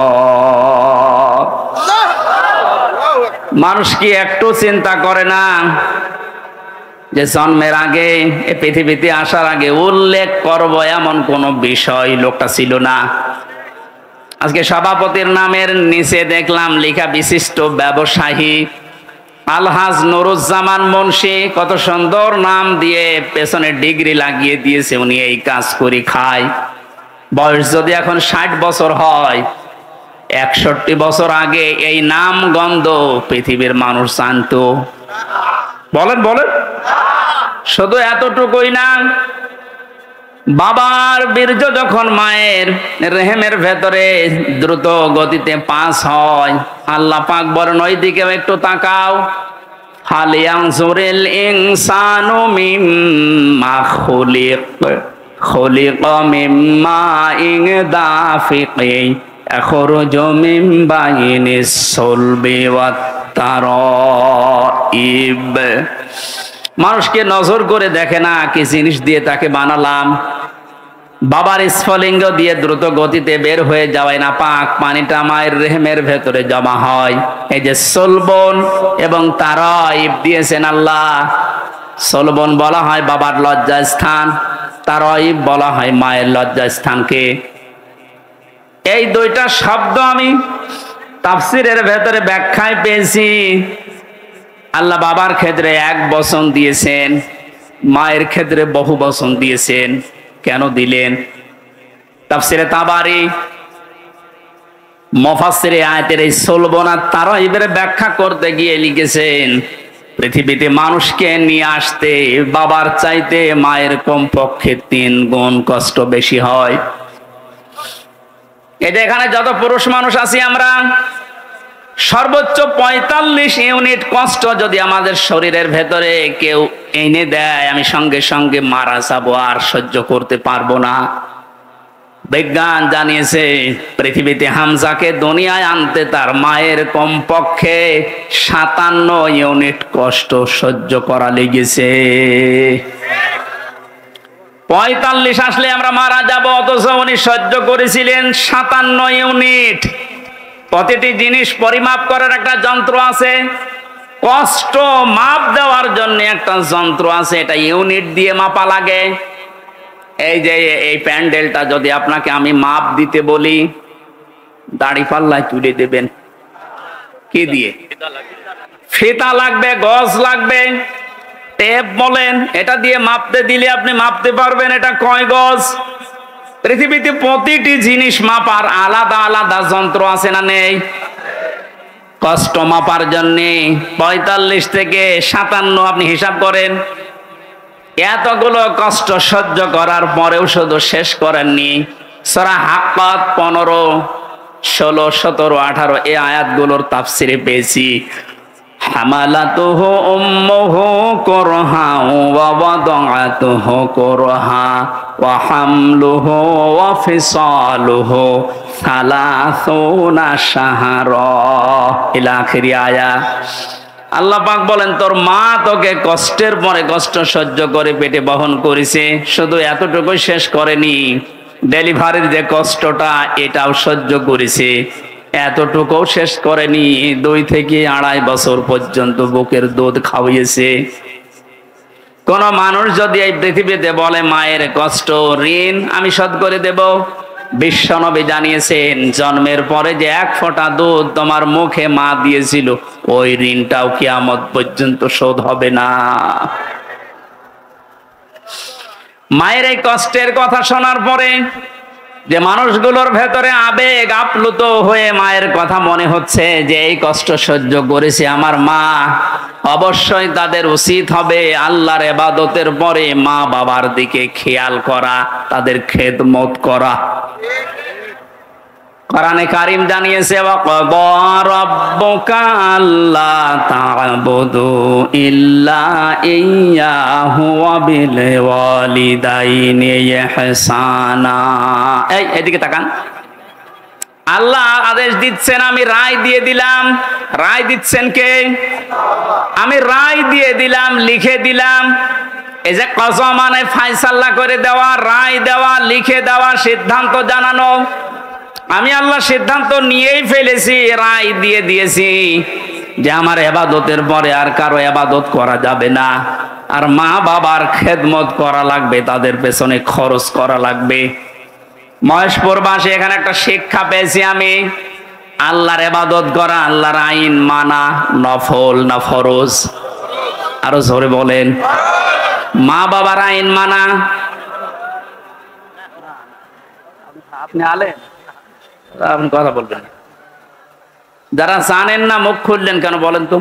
আমি এখানে একটা শিক্ষা নিতে চাই, আমি গতানুগতিক কথা বলি না। আপনি দেখেন তো কি এখান থেকে বের হয়। আল্লাহর আইন মানা আমরা দেখলাম ফরজ, প্রশ্ন করা যাবে? বলেন না কেন? আল্লাহর আইন আপনার বুঝে আসুক বা না আসুক এটাই ফাইনাল, কোনো প্রশ্ন। আল্লাহর আইন মানা কি? সবাই মুখ খোলেন তো কি? মা বাবার আইন মানা ফরজ। এই যে মাঝখানে ওয়া আছে, মা বাবার আইন মানা ওয়াজিব না, ফরজ না, ওয়াজিব না। মা বাবার খেদমত করা ফরজ, আইন মানা শুধুমাত্র আল্লাহর ফরজ। কার? আরো জোরে বলেন। আর আল্লাহর পরে রসুলকে আল্লাহ শরীয়ত প্রণেতা বানিয়েছেন, শারে, এজন্য উনি যে নিয়ম নীতিগুলো দিয়েছেন ওইগুলো ফরজ। মা বাবার আইন মানা ফরজ নয়, তাদের সেবা করা, খেদমত করা, টাকা পয়সা তাদের পেছনে খরচ করা কি? বলেন না কেন? কেন ফরজ কেন? আল্লাহ রাব্বুল আলামিন দলিল দিচ্ছেন আখফিদ লাহুমা জানাহা যুল্লি মিনার রাহমা। এইদিকে তাকান, এটা আলেম না? এটা শব্দটা আছে আখফিজ, খফজন মানে ডাউন করা, এরপরে ফল করা। খফজন মানে কি? ডাউন করার পরে ফল করে দেওয়ার আরবি নাম আখফিজ বা খফজন। আল্লাহ বলেন খফজন করবে। জানাহান মানে ডানা, দিল্লুন মানে ছায়া হয় বা নম্রতা হয়। তোর যে ছায়া আছে ডানা, আর এই ডানার ছায়াটা এভাবে ডাউন করার পরে ফল করে দিবি। আমার প্রশ্ন হচ্ছে, এ পৃথিবীতে কোনো মানুষের ডানা আছে কি? এটা কি? তাহলে আল্লাহ এখানে এদন দিত বা আউদা দিত, এ শব্দ না দিয়ে জানাহুন পাখির ডানা আল্লাহ আমাদেরকে দিলেন। আল্লাহ মনে হয় জানে না তাই? হ্যাঁ, জানাহুন দিলেন পাখির ডানা আমাদেরকে ধার করিয়ে। কেন? ডানা আর দুনিয়ায় কারো নেই? পৃথিবীতে আর ডানা কারো আছে না নেই? কিসের আছে? আরে ভাই পাখির ডানাই তো দিয়েছে। পাখি বাদ দিয়ে পৃথিবীতে আর কারো ডানা নেই? আছে, এরোপ্লেনের ডানা আছে, হেলিকপ্টারের ডানা নেই? ওদের ডানাটা আল্লাহ এখানে লাগালেন না কেন? তাহলে তো আমাদের এই যে জানাহন দেওয়া লাগতো না। পাখির ডানার কথা দিয়েছেন এই জন্যে তাফসীর মাহফিলে আসতে হয়। আপনারা শুনতেছেন?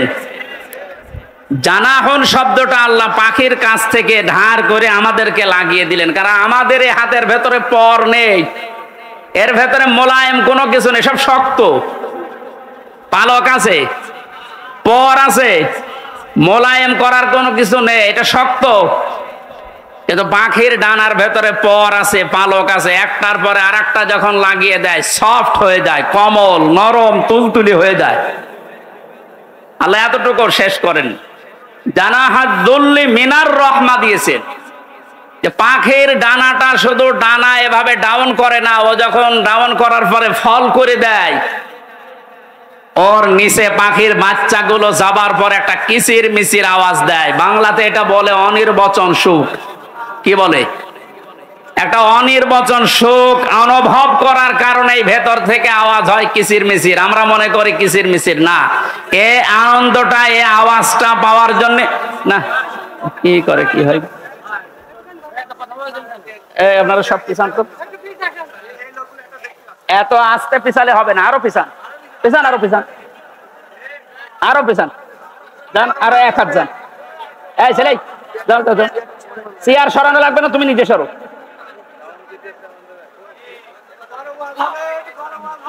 কথা বোঝার কোন ইনে তাফসিরুল কোরআন মাহফিলে আমি আর কি করছি, কথা বোঝার চেষ্টা করেন ভাই। আল্লাহ রাব্বুল আলামিন পাখির ডানাটা এই জন্যই দিয়েছেন মানুষকে বোঝাতে, পৃথিবীর বান্দা বান্দিরা, তোমার মার বাবা যখন শেষ বয়সে চলে যাবে, তারা যেন তোমার এই পাখির ডানার মতো হাতের যে ছায়া, এর নিচে পড়ার পরে যেন একটা আনন্দ অনুভব করে, যে আমার হামজা থাকতে অন্তত আমার আর কোনো চিন্তা নেই। মহেশপুরবাসী কত আলেম এখানে বসে আছে, হাজারো মানুষ আমরা, বলেন তো আমাদের মার বাবা এখন শেষ বয়সে এসে এইটা বলার মতো স্কোপ পাচ্ছে না? পাচ্ছে। আল্লাহ রাব্বুল আলামিন মায়ের কথা 3 বার দেওয়ার জন্য তারাই বহুবচন দিলেন, আর বাবার কথা 1 বার দিয়েছেন। আমি যেটা পর্যন্ত এটা নিয়ে এসেছিলাম, নেই থেকে শুরু করে পর্যন্ত যিনি নিয়ে আসলেন, কারো সাহায্য যার লাগেনি। মার বাবার এই যে স্ফলিঙ্গ দিয়ে নাপাক পানিটা দিয়ে তাফসিরে পড়েছি, আল্লাহ 8টা জিনিস বানিয়েছিলেন: রক্ত, গোশত, চর্বি আর চামড়া, চুল, রগ, হাড় আর পর্দা। 8টা জিনিস যখন মায়ের রেহেমের ভেতরে এক হয়ে যায়, আল্লাহ পাক তখন ফেরেশতাদেরকে বলে, আমি আল্লাহ আমার রব নামের কারণে 5টা জিনিস একে দান করব। ওয়াজআলা লাকুমুস সামআ ওয়াল আবসারা ওয়াল আফইদা ইলা আখিরিল আয়া। সূরা নাহলের 78 নম্বর আয়াতের মাঝের অংশে আল্লাহ জানিয়েছেন, শ্রবণ শক্তি, দর্শন শক্তি, বাক শক্তি, আকেল শক্তি আর ঘ্রাণ শক্তি, এই 5টা আমি আল্লাহ নিজে তাকে দান করেছি। একটাও যদি কম দিতাম, দুনিয়ায় আসতো ওই লোকটা কিন্তু অপূর্ণাঙ্গ হয়ে। এখানে অনেকাংশ মানুষ আমরা সব পূর্ণাঙ্গ মানুষ, কয়েকজন হয়তো আছে বিকলাঙ্গ, অন্ধ, ন্যাংড়া, কিন্তু হাজারো মানুষ আমরা সব পূর্ণাঙ্গ মানুষ। আল্লাহ নিজের পক্ষ থেকে একটাও যদি কম দিত, তো কি অবস্থা হয়তো সারা জীবন, আপনি ভাবেন। আল্লাহ পাক এই জন্যই জানিয়েছেন, হে পৃথিবীর মানুষেরা,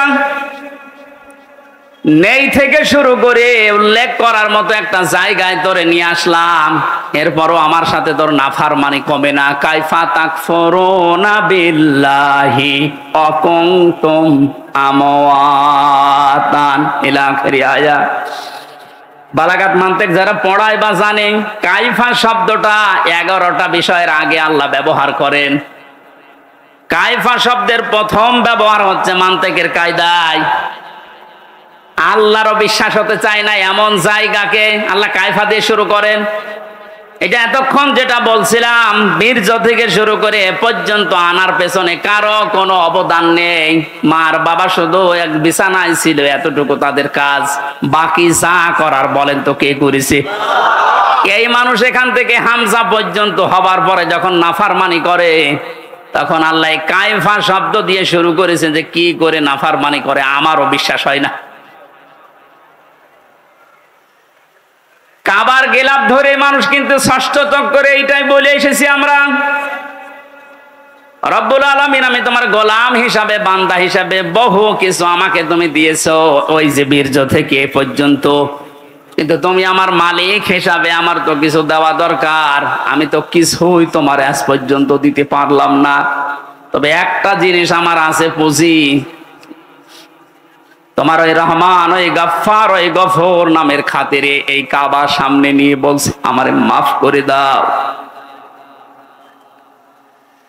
এই জন্য যারা তাওবা করার জন্য এখনো রাজি হননি, এখনো পর্যন্ত শয়তানের ধোঁকায় পড়ে আছেন, সুযোগ আছে, আপনারা আশা করছি ফিরে আসবেন। আল্লাহ রাব্বুল আলামিন এই যে রাত 12টার পরে তাহাজ্জুদের সময়ে প্রথম আসমানে এসে আপনাদের মতো আমাদের মতো মানুষকে ডাক দিয়ে বলবে আসো ক্ষমা চাও, ভুল করে ফেলেছো ক্ষমা চাও। আমরা যেন ক্ষমা চেয়ে নিজের জীবনটাকে মুহাম্মদুর রাসূলুল্লাহর উম্মতে পরিণত করতে পারি, বলেন আমিন।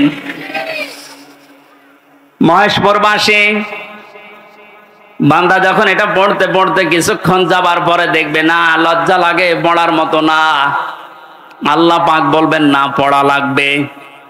আমার তো ওই দিবসের কথা মনে হয়ে এখন আফসোস হচ্ছে, আল্লাহ আমি কি সত্যি পড়তে পারবো?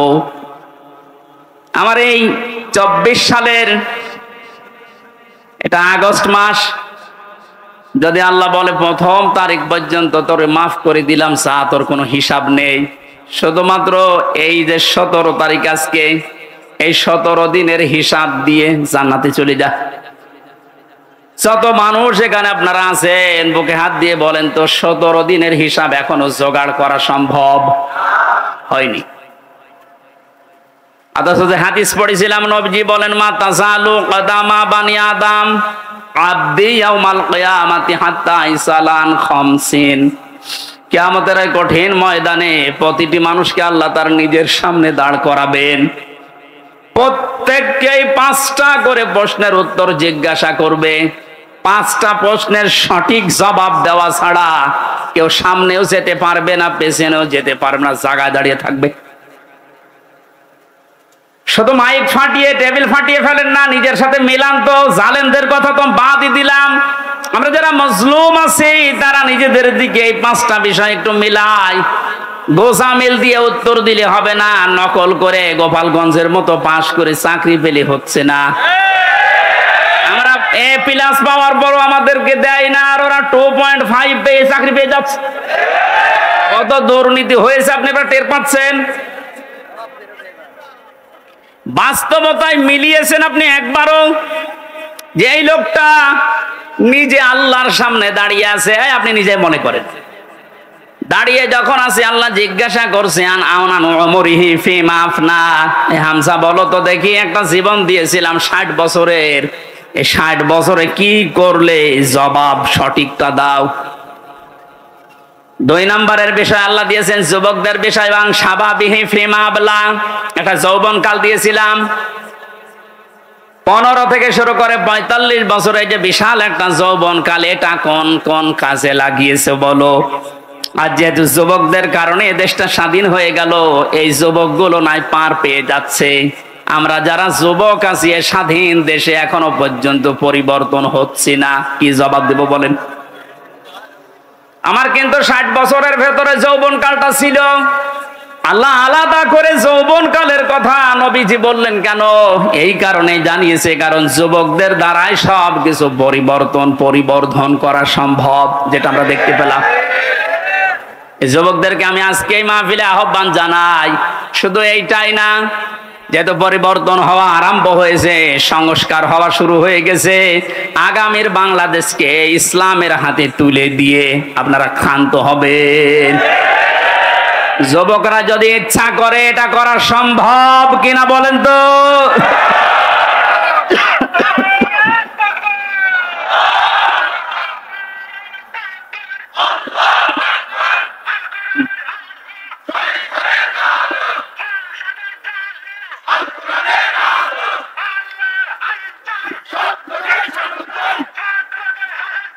আল্লাহর আইন চাই। আলহামদুলিল্লাহ, তাকবীর যেন আল্লাহ কবুল করেন এবং আমাদের চোখে যেন দেখান, বলেন আমিন।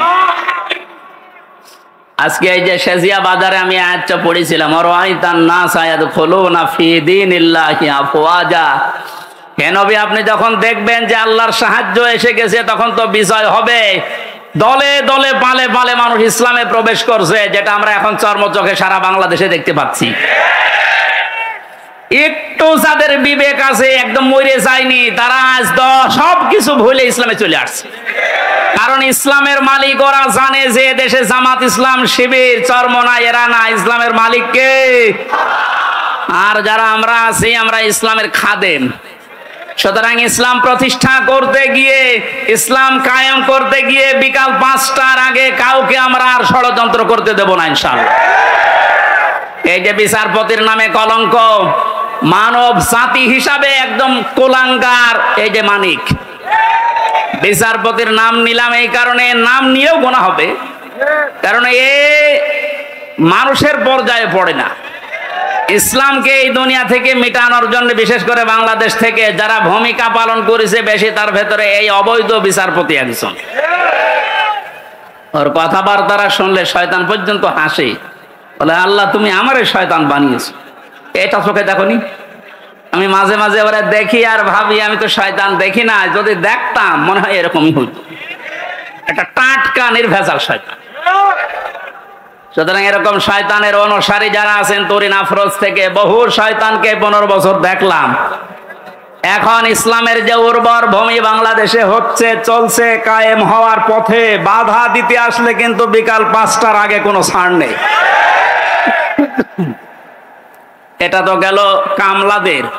আর যিনি জমির মালিক এই যে বসে আছে, উনি যদি এসে দেখে সব ধান নষ্ট করে ফেলেছে, এরপরে উনি কিছু বলছে না, তার মানে ওনার কোনো শক্তি নেই। বিশ্বাস করেন, মনে মনে চিন্তা করেন ওনার শক্তি নেই তা না, এখন হয়তো কিছু বলছে না, গোপনে ওনার কোনো কিছু আছে। যেদিন ধরবে ওইদিন বাপ বলার সময় দেবে না, যেটা আমার আল্লাহ এখন মালিক হিসাবে করছে। ইন্না বাদশা রব্বিকা লাশাদীদ, তোমার রবের ধরা বড় শক্ত ধরা। নৌকা উঠে পালাতে গিয়েও পারে না। পারবে কি করে? কারণ ওরে তো আমরা ধরি নাই, ধরেছে কে? এদের কারণে হাজারে অবৈধ আইন মন্ত্রীর কারণে হাজার হাজার মানুষ আইনের এই জায়গায়, ন্যায় বিচারের জায়গায় অবিচার পেয়েছে বেশি।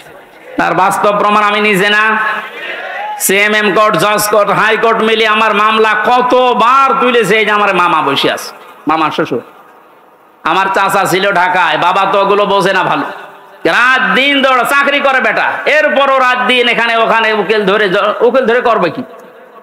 কারণ যারেই ধরবে, যত বড় উকিল ধরুক, আর এক উকিল তো বসে আছে ওখান থেকে, যতক্ষণ সিগন্যাল না পাবে আমার নাকি বের হওয়ার কোনো একটা বিচার হলো। আর প্রতিদিন টিভির সামনে এসে সন্তানতে নাকি লেকচার দিচ্ছে যে আমরা ন্যায় বিচার কায়েম করে ছেড়ে দিস।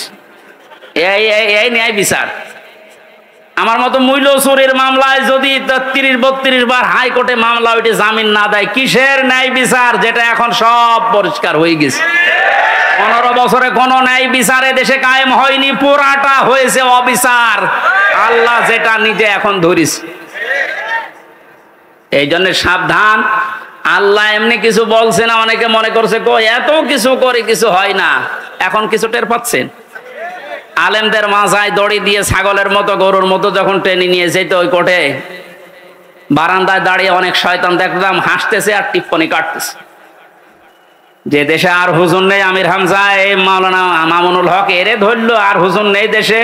তাদের কত সুন্দর সুন্দর কথা, ফেরেস্তার মতো কথা বলে, আর এরা উঠলে শুধু রাজনীতি করে। ধরেছে, ঠিকই হয়েছে। এখন আপনি টের পাচ্ছেন কি হচ্ছে? 10 দিন আগে যে লোকটা আইন পোড়া চালাতো, সেই লোকটার পক্ষে একটা উকিল পর্যন্ত এখন দাঁড়াতে রাজি না। এইটাই আল্লাহর ধরা। এটা কার ধরা? এই জন্য জমিনের মালিক যিনি, উনি যদি ধরে, বাপ বলার কিন্তু সময় পাবেন না।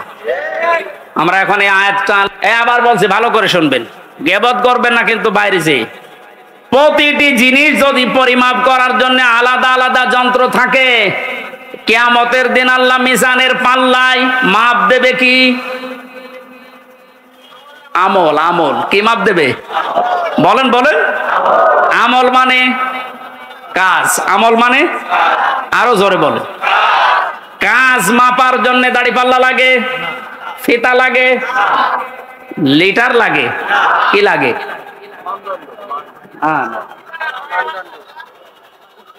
কে বলেছে না? কি ছাত্র ক্লাস করাচ্ছে আল্লাহ জানে। এটার জন্য তো আসতে হয়। মাপ দেওয়ার জন্য এই পৃথিবীতে গুরুত্ব লাগে। কাজ যদি কেউ মাপতে চায় যে আমি কাজ মাপবো, কেজি দিয়ে মাপা যাবে যে কয় কেজি কাজ। আপনি কি ধরনের বিশ্বাস করেন কিয়ামতে আল্লাহ এইদিকে আমল তুলে দেবে আর এদিকে বদ আমল? আমল মানে কাজ, কাজ কি 5 কেজি হয়? কি বুঝেছেন এতদিন? আল্লাহ মাপ দেবে কি? আমল। আমল এটা ক্লাস চলছে, জবাব দেন তো ছাত্রের মতো। আমল মানে বাংলায়, আমল মানে বাংলায়, আবার বলেন আমল মানে বাংলায়, আরবিতে আমল, আরবিতে, ইংরেজিতে ওয়ার্ক। জিনিস সবই এক, জিনিস সবই কি? এ মাথায় যেটা আছে এটার এই দেশের নাম চুল। আপনি পাকিস্তানে যে চুল কেটে দেন কিয়ামতের আগে কাটবে না। জিনিস তো একই, নাম বিভিন্ন দেশে বিভিন্ন জিনিস, নাম এক না? জিনিস কি এক না দুই? আমল, ওয়ার্ক, কাজ সব এক। সাধারণ জ্ঞানে আমরা বুঝলাম যেটা মাপ করার জন্য দাড়ি পাল্লা, এই সিসি, লিটার, কেজি লাগে না। এটা মাপতে হলে গুরুত্ব লাগে। কাজ মাপতে হয় গুরুত্বের ভিত্তিতে। কিসের? এখন গুরুত্বের ভিত্তিতে আমল যদি, কাজ যদি, ওয়ার্ক যদি মাপতে হয়, এই পৃথিবীতে সবচাইতে গুরুত্বপূর্ণ কাজ আল্লাহর দৃষ্টিতে ফরজ। বলেন না কেন? এরপরে ওয়াজিব, এরপরে সুন্নাত, এরপরে নফল, এরপরে মুস্তাহাব, এরপরে মুবাহ। সিরিয়াল আকারে ধরেন। আপনি সারা জীবন মুবাহ, সুন্নাত, মুস্তাহাব হাজার হাজার করেছেন, নফল, কিন্তু ফরজ ওয়াজিব করেননি। আপনার গুরুত্ব থাকবে কাজের? বলেন। এই স্টেজের গুরুত্ব কি? এই যে সামিয়ানা আর এই খুঁটি, এই দুইটা আসল জিনিস। এর ভেতরে আরো অনেক অন্য জিনিসও আছে, না দিলেও অসুবিধা নেই। এই যে লাইট যদি না দেন স্টেজ থাকবে না? এই টেবিলটা না দিলে থাকবে না? এটা না দিলে বিউটিফাই হবে না। কিন্তু স্টেজ তো মানুষ বলবে যে সামিয়ানা আছে, খুঁটি আছে। আপনার জীবনে ফরজ কাজ 500। কয়টা? আপনি কোরআন পড়েন, 500 শরীয়তের বিধান পাবেন। 499টা আপনি করেছেন, একটা করেননি, আপনার পুরা জীবনের সব আল্লাহ বাতিল করে দেবে। এটা বাতিল যে করিয়ে দেবে কোথায় পেলেন? বলেন। আমি বেশি সময় নিয়ে ফেলছি, আর 5-7 মিনিট থাকবেন না? এই যে নামাজ, আমরা যারা এশার নামাজ পড়লাম, এশার নামাজের ভেতরে ফরজ ছিল 13টা, 12টা আদায় করেছে কেউ, একটা আদায় করে নাই। ওর নামাজে সওয়াব হবে 5টা। কি? 0, শূন্য, কিচ্ছু হবে না। এটা যেমন সহজে বুঝেছেন, কোরআনে কারিমে আল্লাহ 500 আয়াত শরীয়তের বিধান ফরজ এটা দিয়েছেন। 499টা মেনেছেন, একটা মানেননি। আপনার জীবনে সওয়াব হবে 0, শূন্য, কাজের কোনো গুরুত্ব নেই। কিয়ামতে আল্লাহ যখন মাপবে একেবারে 0 হয়ে যাবে। এই পাল্লাটা ভারী হয়ে যাবে। আমি আশা করি বোঝাতে পেরেছি। এই জন্য জীবনে ফরজ যেন না বাদ যায়। কথা বুঝেছেন? নামাজ পড়া যেমন ফরজ, রোজা রাখা ফরজ, হজ করা ফরজ, সম্পদ থাকলে যাকাত দেওয়া ফরজ, দিন কায়েম করার চেষ্টা করা কি? এইটাকে কেউ যদি রাজনীতি, দুনিয়ার কাজ মনে করে এড়িয়ে যায়, কিয়ামতে ওকে যখন আল্লাহ মাপ দেবে, কাজের গুরুত্বের ভিত্তিতে কিচ্ছু পাওয়া যাচ্ছে না। 12টা ফরজ আদায় করে একটা আদায় না করলে যেমন 0 হয়, কোনো সওয়াব হয় না। আশা করছি কথার অর্থ আপনি বুঝেছেন। এখন না বোঝার ভান করে আছে। আমার মনে হয় আপনাকে ঝড়ে কোদাল দিলেও আর আপনি বুঝবেন না। যা বোঝার আপনি বুঝেছেন, এখন আপনি আমল করেন। এই পর্যন্ত আমরা যা পড়েছিলাম 25 নম্বর আয়াত সূরা হাক্কাতের। 26 থেকে আলোচনা হবে সামান্তা মাদ্রাসায়। কয় তারিখে যেন ওইটা? যাদবপুর বাজারে কলেজ ময়দানে। ওখানে 26 আয়াত থেকে শুরু করব। এই প্রচন্ড গরমে আর মানুষের চাপ আমি শেষ করে দিলাম। বারাকাল্লাহু লানা ওয়া লাকুম ফিল কোরআনিল আযীম। আল্লাহুম্মা আমিন। আমার ওই যে লিখিত বই আছে, গাড়িতে যাওয়ার সময় নিজে নিয়ে যাবেন, বাড়িতে লোকজনকে পড়তে বলবেন, রব্বানা যালামনা আনফুসানা ওয়া ইল্লাম তাগফির লানা ওয়া তারহামনা লানাকুনান্না মিনাল খাসিরিন। রব্বুল আলামিন কোরআনের পাখি বিশ্বনন্দিত মুফাসসির আল্লামা শহীদ দেলাওয়ার হোসাইন সাইদি এবং যে যুবকেরা বাংলাদেশ স্বাধীন করার জন্য জীবন দিয়ে গেল, এই মানুষগুলোর জন্য আজকের তাফসীর মাহফিলে হাজার হাজার লক্ষ মানুষেরা জড়ো হয়েছে। কোরআন থেকে আমল নেওয়ার বিষয়ে যে কথাগুলো বলেছি, তুমি আমল করার তৌফিক আমাদের দাও। কাজ যেন আমরা ইখলাসের সাথে ভালো কাজে আঞ্জাম দিতে পারি, সেই পরিবেশ তৈরি করে দাও। এতদিন পর্যন্ত জালেমের জুলুমের শিকার হয়ে যে মানুষগুলো মজলুম অবস্থায় ছিল, আল্লাহ তুমি তাদেরকে প্রতিদান দিও, তাদেরকে ইখলাসের কারণে, ধৈর্যের কারণে মেহেরবানি করে তুমি দান করো। মাহফিলের আয়োজন করতে গিয়ে তোমার যে যুবক বান্দারা শ্রম দিয়েছে, যারা টাকা পয়সা দিয়েছে, আল্লাহ এদের টাকাগুলো ওসমানের সাথে কবুল করো। রব্বুল আলামিন যারা শহীদ হয়ে কবরে গেলেন, শাহাদাতের সর্বোচ্চ মাকাম দান করো। যারা অসুস্থ হয়ে আল্লাহ তাআলা গুলিবিদ্ধ হয়ে যে মানুষগুলো হাসপাতালের বেডে এখনো পর্যন্ত কাম কাতরাচ্ছে, এদেরকে তুমি শেফায়ে কামেলা আজেলা নসিব করে দাও। এখানে হাজারো মানুষ আমরা আছি, আমাদের মনের কামনা বাসনা একটাই, তোমার কোরআন দিয়ে দেশ চলছে, এটা চললে কেমন দেখা যায় এটা আমরা দেখতে চাই। মা বোনেরা পর্দার আড়ালে বসে আছে, এরাও